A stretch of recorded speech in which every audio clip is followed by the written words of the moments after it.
예, 송은재TV 시작합니다.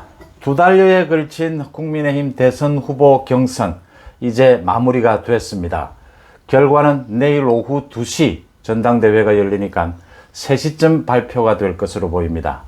각종 여론조사 결과 종합해 보면 윤석열 후보가 5에서 10% 정도 이길 것으로 전망이 됩니다. 윤석열 후보는 선거운동을 모두 마치고 정권 교체를 향해서 모두 손잡고 나가자라고 했고, 홍준표 후보는 청년들의 지지를 확인한 것이 너무나 기뻤다라고 했습니다. 국민의힘의 당원 투표율은 63.89%, 놀라운 기록이었습니다. 예상보다는 낮았지만 폭발했다. 당원들의 투표 열기가 폭발했다 할 정도로 역대급 투표율을 보였습니다. 언론사나 여러 여론조사 기관에서 국민의힘의 경선 룰에 따라서 환산해 본 결과 5%에서 10% 윤석열 후보의 승리를 점치고 있습니다. 오늘 아침에 발표가 된 여론조사 결과 두 가지, 지난 1일에서 3일까지의 여론조사 결과 두 가지는 윤석열과 홍준표 후보의 이재명에 대한 경쟁력 조사에서 윤석열과 홍준표는 박빙세를 보였습니다. 그러니까 NBS 조사, 여기는 지금 전화 면접 조사입니다.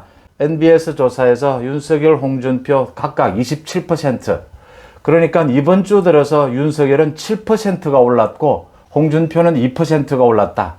윤석열의 반등세가 눈에 띄게 두드러졌다. 그래서 일반 국민을 대상으로 한 경쟁력 조사는 박빙세다라고 하는 점입니다. RN서치의 여론조사 결과도 오늘 아침에 발표가 됐습니다. 역시 지난 1일에서 3일까지입니다. 윤석열이 38.8, 홍준표가 38.7, 0.1%포인트 차이인데 박빙으로 볼 수가 있습니다. 어제 오늘 여론조사 결과, 중요한 건 국민의힘 지지층에 대한 여론조사 결과는 윤석열이 20% 안팎으로 앞서는 것으로 나오고 있습니다. 그래서 10%포인트 정도 윤석열이 앞서지 않겠느냐 이렇게 보입니다.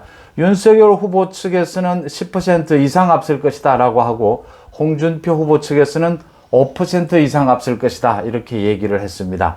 적게는 5%, 크게는 10%를 살짝 넘는 그 수준으로 윤석열이 이기지 않을까라는 전망에 저도 동의합니다. 이제 남은 것은 화학적 결합을 해서 원팀이 될 수 있느냐, 또 안철수 후보와의 야권 대통합이 가능할 것이냐라는 부분입니다.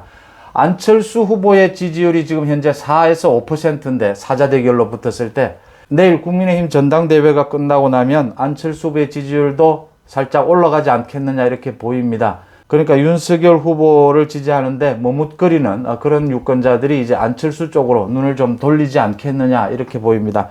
그렇게 큰 폭으로 예상이 되지는 않는다라는 부분이고요. 이번 후보 경선에서 치열하게 경쟁했던 다른 후보들과 원팀을 만드는 것도 큰 무리는 없을 것이다. 홍준표 후보로 향하고 있었던 그 청년층의 지지, 그걸 어떻게 흡수할 것인가는 윤석열 후보의 과제로 남았다, 이런 부분입니다. 이번 두 달여 동안의 국민의힘 후보 경선, 뚜렷한 것은 어떤 일이 있어도 정권 교체를 해야 한다. 문재인 정권 심판해야 한다. 이어서 이재명의 대장동 비리 엄벌에 처해야 한다. 이 열기를 아무도 넘어설 수 없었고 어떤 것도 영향을 미칠 수 없었다라고 하는 점입니다. 이런 분위기는 대선 본선에서도 그대로 이어질 것이다. 정권 교체를 위해서 야권 전체가 한 틀로 뭉쳐야 한다. 윤석열 후보가 가장 강조해온 것입니다.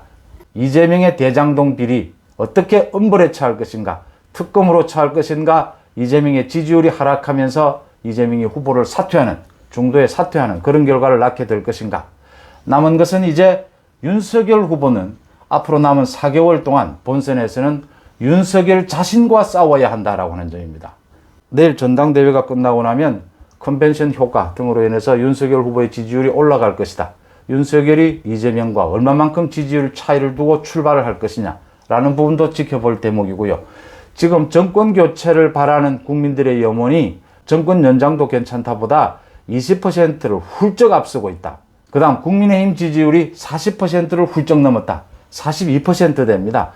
그러니까 정당의 지지율이 40%를 넘게 되면 집권 가능성이 가장 커지게 되고, 정권 교체, 이게 20%를 넘게 되면 정권 연장에 비교해서 정권이 교체될 가능성이 매우 높다라고 보는 것이고, 현재 문재인 대통령의 지지율도 30% 중반으로 떨어졌다.